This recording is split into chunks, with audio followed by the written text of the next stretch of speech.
देवकी सुत गोविंद वासुदेव जगतपते देहि तनियम कृष्ण त्वाम अहम शरणमगतः। अथ श्रीमद् वाल्मीकि रामायण प्रथम खंड बालकांड एकोनचत्वारिंशः सर्गः। इंद्र के द्वारा राजा सगर के यज्ञ संबंधी अश्व का अपहरण।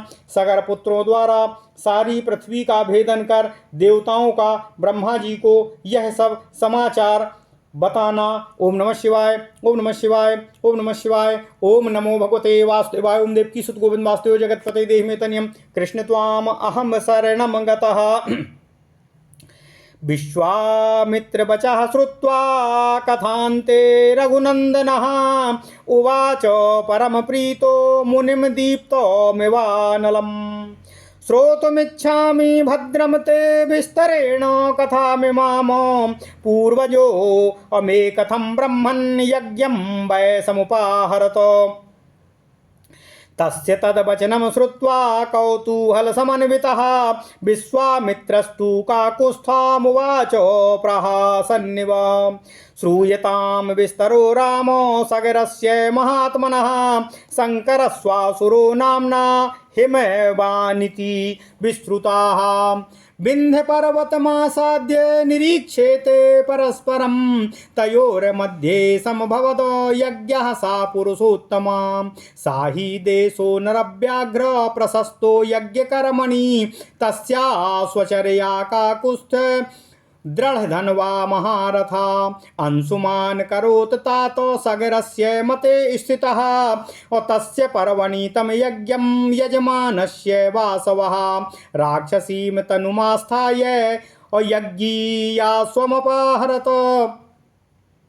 अह्रियमाणे तु काकुत्स्थ तस्मिन्नस्वे महात्मनः। उपाध्याये गणः सर्वे यजमानमथा ब्रुवन् अयं पर्वणि वेगेन यज्ञयास्योपनीयते। हरितारं जहि काकुत्स्थ हयश्चैवोपनीयताम यज्ञछिद्रं भवत्येतत् सर्वेषाम शिवाय च। ओम नमः शिवाय। यज्ञछिद्रं भवत्येतत् सर्वेषाम शिवाय नः। तत् तथा क्रियतां राजन् यज्ञोच्छिद्रः क्रतो भवेत्। असोपाध्याय वचा श्रुत्वा तस्मिन् सदसि पार्थिवः। षष्टिं पुत्रसहस्राणि वाक्यमेतदुवाचः। गतिं पुत्रा न पश्यामि रक्षसां पुरुषर्षभः। अमन्त्र पूतैर्महाभागैरास्थितो हि महाक्रतुः। तद गच्छत अविचिन्वध्यं पुत्रका भद्रमस्तु वः। समुद्रमालिनी सर्वां पृथिवीमनुगच्छत एकैकं योजनं पुत्रा विस्तरामभिगच्छत। यावत् तुरग संदर्शस्तावत् अखनत मेदिनीम तमेव हरतारं मार्गमाणामनाज्ञयाः। दीक्षितः पौत्र सहिता सोपाध्याय गणस्त्वहम् इह स्थास्यामि भद्रमवो यावद् तुरग दर्शनं। ते सर्वे हृष्टमनसो राजपुत्रा महाबला जगमुर्महीतलं रामो पितुर्वचन यन्त्रिताः। गत्वा तु पृथ्वी सर्वां दृष्ट्वा तं महाबला योजनायां विस्तारा मैकैको धरणीतलम्। अविद्भुः पुरुषव्याघ्रा वज्रस्पर्श समैर्भुजै अशूलैरसनीकल्पैश्च हलैश्चापि सुदारुणै अभिद्यमान वसुमती ननाद रघुनन्दन। ओम नमः शिवाय, ओम नमः शिवाय, ओम नमः शिवाय। ओम नमो भगवते वासुदेवाय। ओम देवकी सुत गोविंद वासुदेव जगतपते देहि मे तनियं कृष्ण त्वाम अहम शरणं गतः। नागानां वध्यमानानां सुराणां च राघव राक्षसानां दुराधर्षो सात्वनां निनदो भवत। योजनानां सहस्राणि षष्टिं तु रघुनन्दन बिभिर्दुर्धरणीं रामं रसातलमनुत्तमम्। एवं पर्वत संवादं जम्बू दीपम नृपात्मजा अखनन्तो नृपशार्दूलो सर्वतः परिचक्रमु ततो देवा सगन्धर्वा सासुरा सह पन्नगा असम्भ्रान्त मनसा सर्वे पितामहामुपागमनो ते प्रसाद्य महात्मानं विसन्वादनास्तदा ऊचुः परम संत्रस्ताः पितामहमिदं वचः भगवान् पृथिवीं सर्वा खन्यते सगिरात्मजय बहावश्च महात्मानो बध्यन्ते जलचारिणः अयं यज्ञ हरोसमाको मनेनासोपनीयते इति ते सर्वभूतानि हिंसन्ति सगिरात्मजः। ओम नमः शिवाय, ओम नमः शिवाय, ओम नमः शिवाय। ओम नमो भगवते वासुदेवाय। ओम देवकी सुत गोविंद वासुदेव जगतपते देहि तनियम कृष्ण त्वाम अहम शरणम गतः। अथ श्रीमद् वाल्मीकि रामायण प्रथम खंड बालकांड 39वां सर्ग। इंद्र के द्वारा राजा सगर के यज्ञ संबंधी अश्व का अपहरण, सगर पुत्रों द्वारा समूची पृथ्वी का भेदन तथा देवताओं का ब्रह्मा जी को यह सब समाचार बताना। ओम नमः शिवाय, ओम नमः शिवाय, ओम नमः शिवाय। नारद जी कहते हैं, हे ऋषि सनत कुमारो, विश्वामित्र जी की कही हुई यह कथा सुनकर भगवान श्री रामचंद्र जी बड़े प्रसन्न हुए। उन्होंने कथा के अंत में अग्नितुल्य तेजस्वी विश्वामित्र मुनि से निवेदन करते हुए कहा, हे ब्राह्मण, आपका कल्याण हो। हम आपके कथा को विस्तार के साथ सुनना चाहते हैं। मेरे पूर्वज महाराज सगर ने किस प्रकार यज्ञ संपन्न किया था। उनकी यह बात सुनकर विश्वामित्र जी को बड़ा ही कौतूहल हुआ। वे यह सोचकर कि मैं जो कुछ कहना चाहता हूँ उसी के लिए ये प्रश्न कर रहे हैं और जोर जोर से मुनि हंस पड़े। हंसते हुए उन्होंने भगवान श्री राम जी से कहा, हे राम, तुम महात्मा सगर के यज्ञ का विस्तार पूर्वक वर्णन सुनो। हे पुरुषोत्तम, शंकर जी के स्वसुर हिमवान नाम से विख्यात पर्वत विंध्याचल तक पहुंचकर तथा विंध्य पर्वत हिमवान तक पहुंचकर दोनों एक दूसरे को देखते हैं। इन दोनों के बीच में दूसरा कोई ऐसा ऊंचा पर्वत नहीं है जो कि दोनों के पारस्परिक एक दूसरे के लिए दर्शन में बाधा उपस्थित कर सके। इन्हीं दोनों पर्वतों के बीच आर्यावर्त की पुण्य भूमि में उस यज्ञ का अनुष्ठान राजा सगर के द्वारा किया गया था। हे पुरुष सिंह, वही देश यज्ञ करने के लिए उत्तम माना गया है।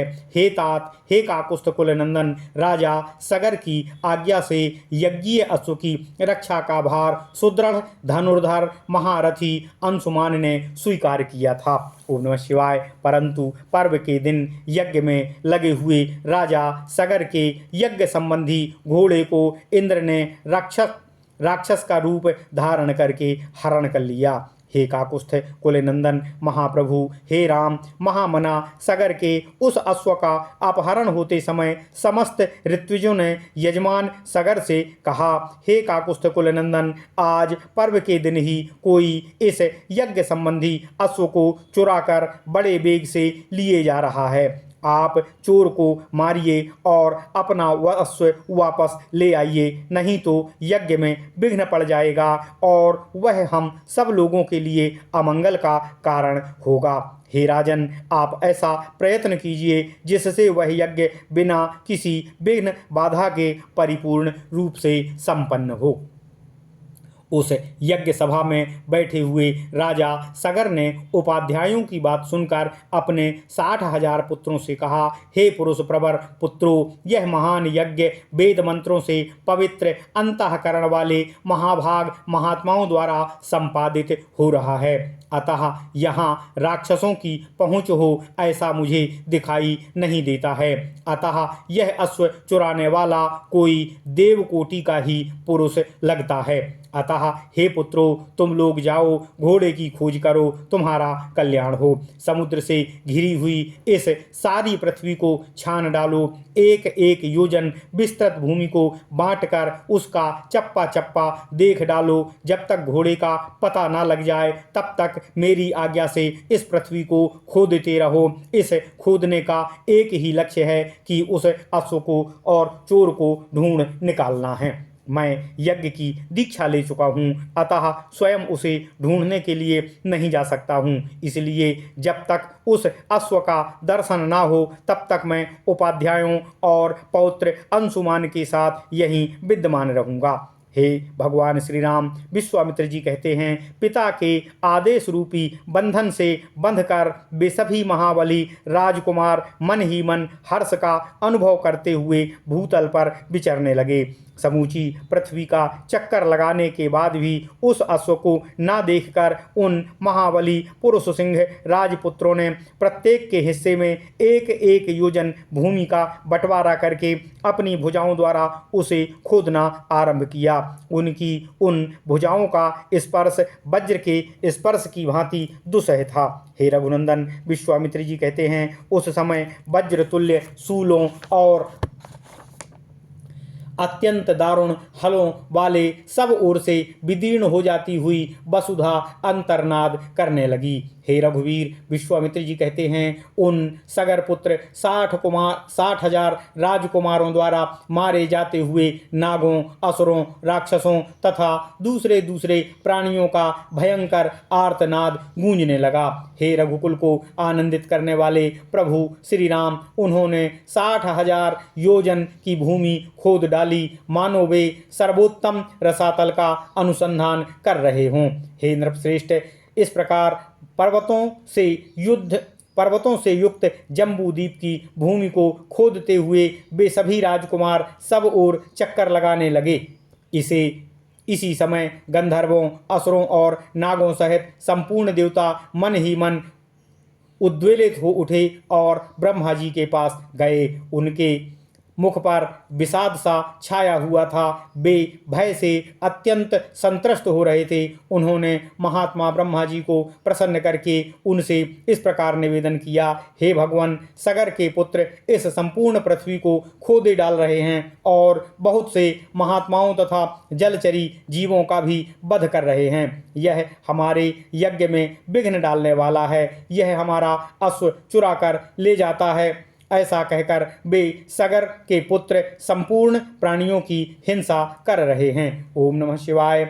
इत्यर्थे श्रीमद् रामायणे वाल्मीकिये आदि काव्ये बालकांडे 39 सर्गः। इस प्रकार श्री वाल्मीकि निर्मित अर्थ रामायण आदि काव्य के बालकांड में 39वां सर्ग पूर्ण हुआ। ओम नमः शिवाय, ओम नमः शिवाय, ओम नमः शिवाय। ओम नमो भगवते वासुदेवाय। ओम देवकी सुत गोविंदास्तु जगतपते देहि में तनयम कृष्ण त्वाम अहम शरणम गतः। ओम नमः शिवाय, ओम नमः शिवाय।